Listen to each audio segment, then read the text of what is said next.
Sans langue de bois, le capitaine Ibrahim Traoré dénonce l'hypocrisie d'Alassane Ouattara. Voici la véritable raison de la propagande médiatique ourdie contre le Burkina Faso. Il y a deux catégories de dirigeants politiques africains. D'un côté, il y a les résistants et de l'autre, les aplats-ventristes. Les premiers sont caractérisés par leur dévouement à leur peuple, les seconds se distinguent par leur assujettissement à leur maître. Le capitaine Ibrahim Traoré est indubitablement au nombre des premiers. Dans cette interview d'une cruelle lucidité, il met les pendules à l'heure, les points sur les i et les barres sur les t. Sans langue de bois et usant d'un langage simple et percutant, il aborde deux thématiques. D'une part, la coopération internationale dans la lutte contre le terrorisme et d'autre part, les relations avec la Côte d'Ivoire. Sur la question de la lutte contre le terrorisme, la position du capitaine Ibrahim Traoré est claire. Il faut mener une lutte sans concession contre ces agents du mal. Il insiste sur la nécessité de ne pas négocier avec les terroristes et de les combattre sans compromis, même face à des pressions internationales. Ainsi donc, il nous informe que certains pays lui ont conseillé de renoncer à la lutte contre ces groupes armés terroristes, les GAT, et de négocier un compromis avec eux. Les termes de ce compromis, la renonciation à la souveraineté du Burkina Faso sur une portion de son territoire au profit des terroristes en échange de la paix. Et qui étaient les porteurs de ce message de soumission? Mohamed Bazoum, le traître atavique de l'Afrique, et Alassane Ouattara, l'esclave ontologique de la France.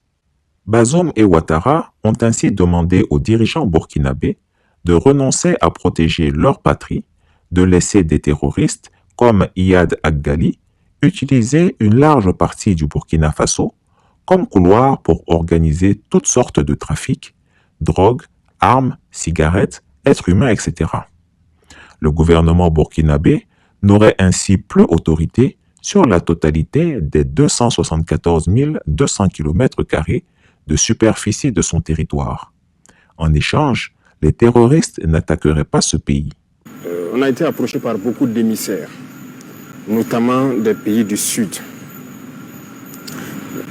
Chaque fois, c'était peut-être nous dire de négocier en quelque sorte avec les terroristes, parce qu'ils veulent un couloir, ils veulent juste faire le trafic, ça veut dire laisser une portion du terrain, et voilà, ils vont nous laisser tranquilles. Nous avons dit que ce n'était pas possible parce que nous sommes burkinabés.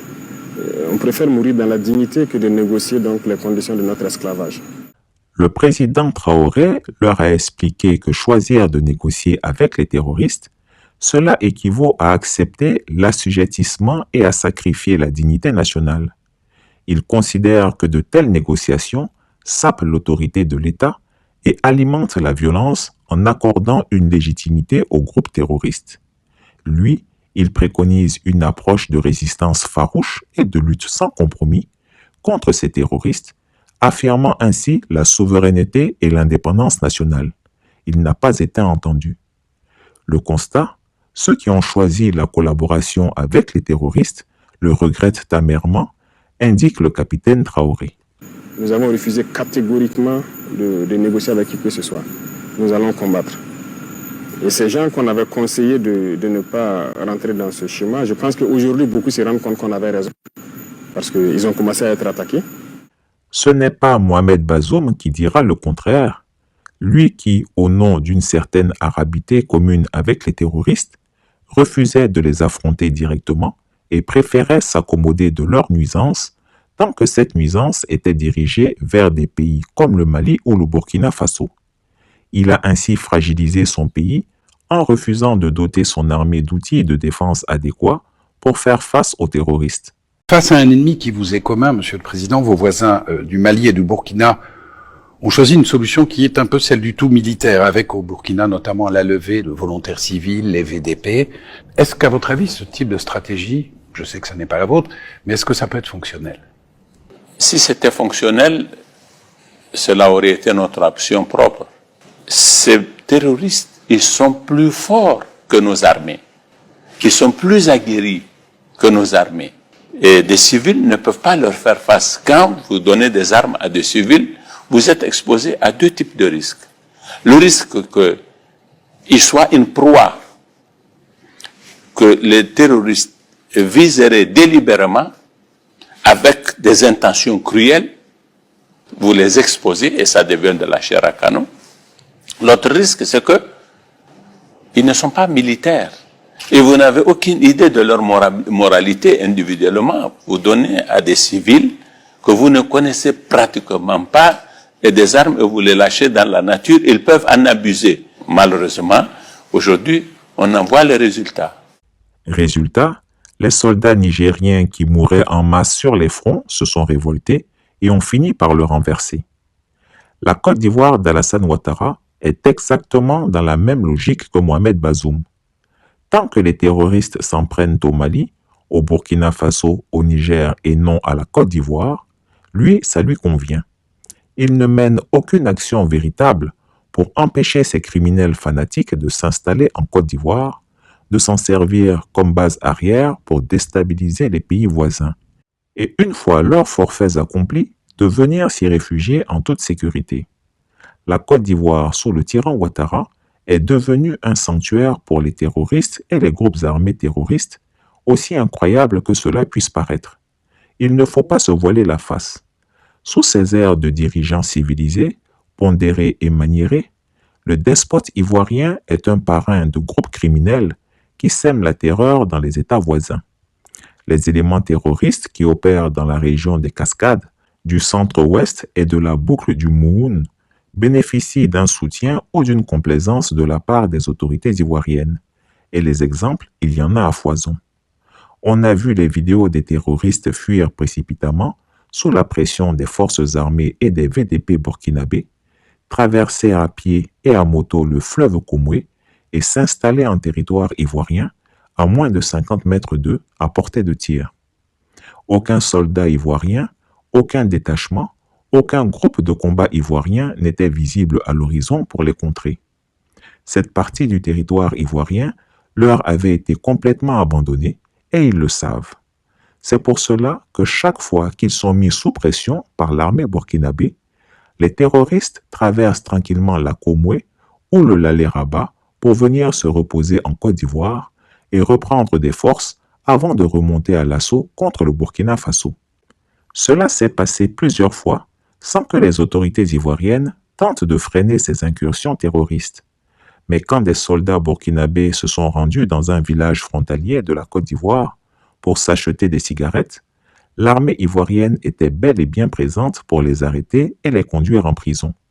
Dernièrement, vous avez vu à travers le reportage, lorsque les unités sont arrivées à l'opération Ouragan à la frontière ivoirienne, voilà, j'ai suivi l'opération de près.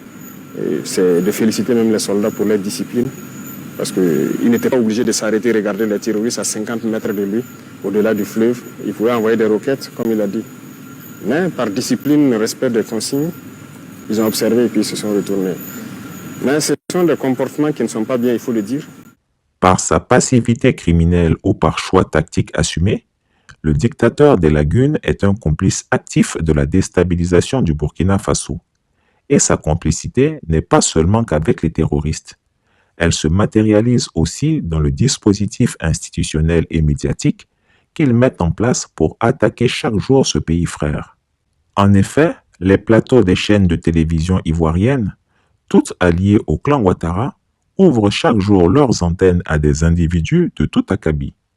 La seule condition pour se voir offrir l'accès à ces chaînes est d'être foncièrement anti-Burkina Faso et d'être viscéralement hostile aux autorités, au gouvernement en place dans ce pays. Le président de la transition au Burkina Faso fait ce constat amer. Mais du côté quand même de la Côte d'Ivoire, il y a du développement à faire. Voilà, il faut qu'il revienne à de meilleurs sentiments. Tous les déstabilisateurs du Burkina sont là-bas, ne se cachent pas. Les officiels ivoiriens ont parlé mal du Burkina. Sur les plateaux télé, vous êtes journaliste, je ne pense pas que le Burkina, une chaîne privée au public, insulte des autorités d'autres pays ouvertement, souvent de façon vulgaire. Ça se fait là-bas, sans mot dire.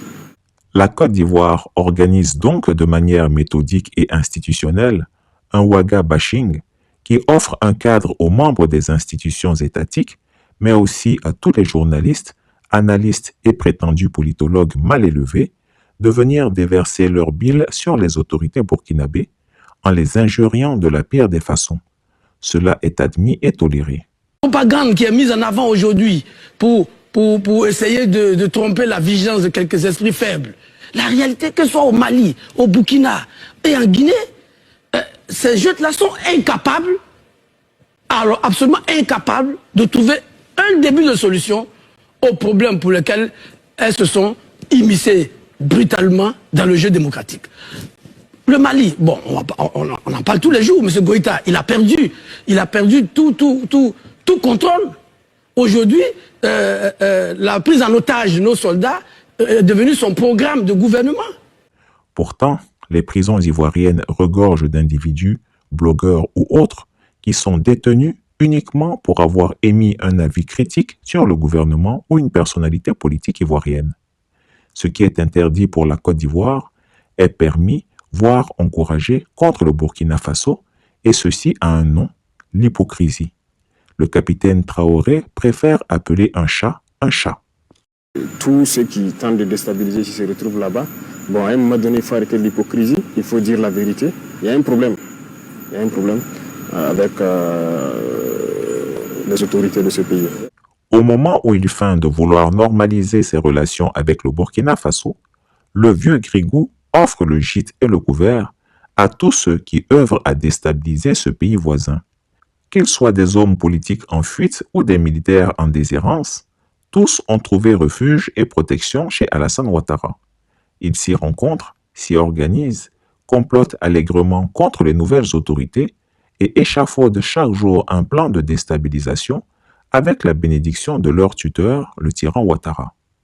Cependant, quand Roch Kaboré était au pouvoir, la Côte d'Ivoire traquait tous les dissidents politiques burkinabés et arrêtait puis transférait au Burkina Faso tous les militaires burkinabés qui venaient chercher l'asile. Aujourd'hui, sous le capitaine Ibrahim Traoré, la Côte d'Ivoire du même Alassane Ouattara leur ouvre ses bras, leur donne les moyens de s'organiser et les soutient financièrement et diplomatiquement. Au Burkina Faso, on a désormais acquis la certitude que la Côte d'Ivoire constitue un refuge sûr pour tous ceux qui tentent de déstabiliser le gouvernement burkinabé et que des mesures efficaces ne sont pas prises pour contrer cette menace. Alassane Ouattara est donc un grand hypocrite qui feint de vouloir vivre dans la paix et dans la bonne entente avec ses voisins, mais qui en réalité travaille lâchement et sournoisement à les déstabiliser. Et cela, les autorités burkinabées l'ont vite compris et se tiennent sur leur garde. Elles ont vu ce qui est arrivé à tous ceux qui ont eu le malheur de croire en la bonne foi et en la sincérité du vieux Grigou. Paul-Henri Sandaogo Damiba et Mohamed Bazoum sont encore vivants pour en témoigner. Eux qui ont cru en la bonne foi et en la sincérité de cet octogénaire super menteur ont eu la désagréable surprise de se voir abandonnés en plein vol lorsque les difficultés ont commencé à apparaître. Le capitaine Traoré a compris très tôt que faire confiance à un hypocrite, c'est comme faire confiance les yeux fermés à un serpent qui promet de ne pas vous mordre, juste embrasser votre mollet. Mais ce sont des comportements qui ne sont pas bien, il faut le dire, parce que le Burkina a connu ça aussi. Les IAG ont habité ici. On était une base arrière des terroristes. Ça donnait quoi? Donc il faut que ces pays-là aussi comprennent ça, que ça ne marche pas. Chris Yapi ne ment pas. Retrouvez Chris Yapi sur ses deux chaînes YouTube, sa chaîne Dailymotion, Instagram et VK.